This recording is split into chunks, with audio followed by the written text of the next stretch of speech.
नमस्कार, आदाब, सत श्री अकाल, गुड मॉर्निंग। मैं Manish Kumar the free voice के डिजिटल प्लेटफॉर्म पे आप सभी का स्वागत है। दोस्तों, हाल फिलहाल में WHO के द्वारा, वर्ल्ड हेल्थ ऑर्गेनाइजेशन के द्वारा एक रिपोर्ट जारी की गई है। विश्व स्वास्थ्य संगठन, जिसकी स्थापना 1948 में हुई थी। 7 अप्रैल 1948 में इसकी स्थापना हुई थी। उन्होंने एक रिपोर्ट जारी किया है। रिपोर्ट आते ही जितने भी राजनेता हैं, जितने भी विपक्षी नेता हैं और जितने भी पक्ष के नेता हैं, सभी में आरोप प्रत्यारोप जारी हो गए हैं। चलिए समझते हैं क्या है रिपोर्ट में।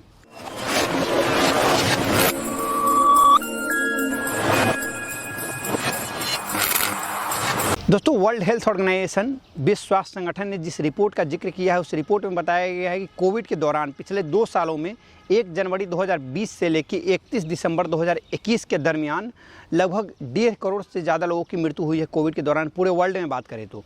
लेकिन वहीं संदर्भ अगर भारत में देखा जाए तो भारत में लगभग 47 लाख लोगों की मृत्यु हुई है। 47,40,894 लोगों की मृत्यु हुई है सिर्फ कोविड के दौरान, जो WHO कहता है। WHO कहता है कि जितने भी मृत्यु पूरे वर्ल्ड में हुए, उसका 1/3 हिस्सा भारत में मृत्यु हुई है कोविड से। अगर परसेंटेज में अगर इसको देखें तो 32% अप्रॉक्स पूरी दुनिया में जितनी कोविड से मृत्यु हुई है, उसका 32% सिर्फ मरने वालों की संख्या भारत में पाया गया है। यह WHO आंकड़ा देता है, वर्ल्ड हेल्थ ऑर्गेनाइजेशन। दोस्तों, वर्ल्ड हेल्थ ऑर्गेनाइजेशन एक ऐसी UN की बॉडी है।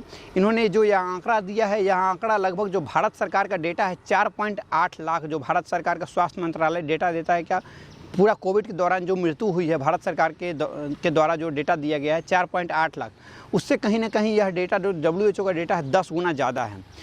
भारत सरकार के स्वास्थ्य मंत्रालय बार बार क्लेम कर रहा है कि जो जिस पैमाना से नापा गया, जिस मानदंडों से इस पैरामीटर को कोविड के पैरामीटर को मापा गया है, वह गलत है। क्यों गलत है, चलिए समझते हैं। जो WHO का पैरामीटर क्या है कोविड की मृत्यु की संख्या को मापने का, तो WHO जिस पैरामीटर से मापता है कोविड की मृत्यु की संख्या, वह ऐसे है कि लगभग सीरेड एक मॉडल है, मैथमेटिकल मॉडल है। सीरेड मॉडल के आधार पर WHO मापता है कोविड से मरने वालों की संख्या। सीरेड मतलब होता है susceptible exposed infected recovery dead. SEIRD model है, इसके आधार पे वह डेटा को नापता है। इसमें 5 पैरामीटर बताए गए हैं। 5 पैरामीटर में जो होती है extreme susceptible patient rate, admit patient in hospital, जो एक्सट्रीम जो अति संवेदनशील जो व्यक्ति थे उनको भर्ती कराया जा रहा था, अति संवेदनशील जो कोविड पेशेंट्स हैं उनको भर्ती करवाया जा रहा था हॉस्पिटल में। दूसरा जो है इफेक्टिव रेट, जो इफेक्टिव रेट थे कंटेक्ट इफेक्टिव रेट, जो कि उनके संपर्क में आ रहे हैं, तो कोविड पेशेंट के जो संपर्क में आ रहे हैं, तो दूसरा पैरामीटर ये था।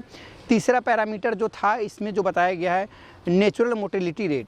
नेचुरल मोर्टेलिटी रेट कहने का मतलब कि जो साल भर में जितनी मृत्यु होती है, अगर भारत में देखें तो 80 लाख एस्टिमेटेड डेटा रखा जाता है, जिसमें रजिस्टर्ड डेटा अगर बात करें जो नॉर्मल मृत्यु होती है कोविड के अलावा, उसकी भी डेटा को इसमें लिया गया है।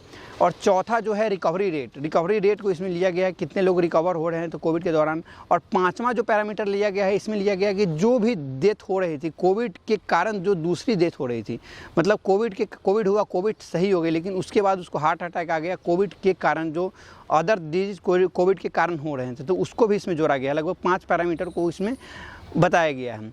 लेकिन आप कहेंगे कि इस डेटा को कितना दिनों तक एनालाइज किया गया, यह भी एक इंटरेस्टिंग बात है। क्योंकि अगर कनाडा की बात करें तो कनाडा में जो डेटा लिया गया है लगभग 20 जनवरी से लेकर 15 मई 2020 तक, 20 जनवरी 2020 से 15 मई 2020 तक लगभग 5 महीनों का डेटा को एनालाइज किया गया है। उस डेटा के आधार पर लगभग 2 सालों का डेटा निकाल दिया गया कि इतनी मृत्यु हुई है। तो यह भारत सरकार का कहना है कि जितनी डेटा WHO ने दी है, जिस मॉडल का इस्तेमाल WHO ने किया है सीरेड मॉडल का, वह मॉडल छोटे देशों में लागू हो सकता है, लेकिन इतने बड़े भौगोलिक देश, इतने बड़े भौगोलिक क्षेत्र वाले, क्षमता रखने वाले देश में यह लागू नहीं होता है। और वह सही भी बात है, क्योंकि अगर इतने बड़े देश में आपको किसी आंकड़े का पता लगाना है तो इस मॉडल से आप पता लगाना थोड़ा नामुमकिन सा लगता है। क्योंकि अगर देखें तो जिस मॉडल का वह डेटा दे रही है, क्योंकि इसमें 1-2 और चीज़ जोड़ा गया है, मोर्टेलिटी रेट, जो एनुअल मोर्टेलिटी रेट है। एनुअल मोर्टेलिटी रेट भारत में लगभग आप हर साल देखें तो 80,000 से ज़्यादा, 80 लाख से ज़्यादा एस्टिमेटेड लगाया जाता है, लेकिन 60 लाख से ज़्यादा उसमें रजिस्टर होते हैं। बहुत सारे ऐसे लोग हैं जो रजिस्टर भी नहीं करवाते हैं अपने डेथ रेट को। और इसमें बहुत सारे पैरामीटर को और जोड़े गए हैं, जैसा कि देख लीजिए इसमें एक और डेटा को जो जोड़ा गया है, जो कितने दिन लॉकडाउन, कितने दरमियान में लॉकडाउन थे, उसको भी इसमें जोड़ा गया है।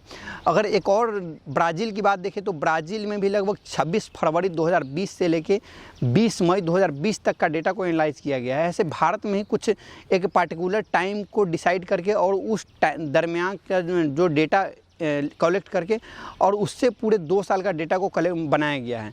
तो इसी के लिए इस पे विवाद खड़ा हो गया और जो भारत सरकार है क्लेम कर रही है WHO ने जो डेटा दिया है उसको मानने से कहीं ना कहीं इनकार कर रही है। कैमरा पर्सन खुशी के साथ मनीष कुमार, LPU फगवाड़ा, पंजाब।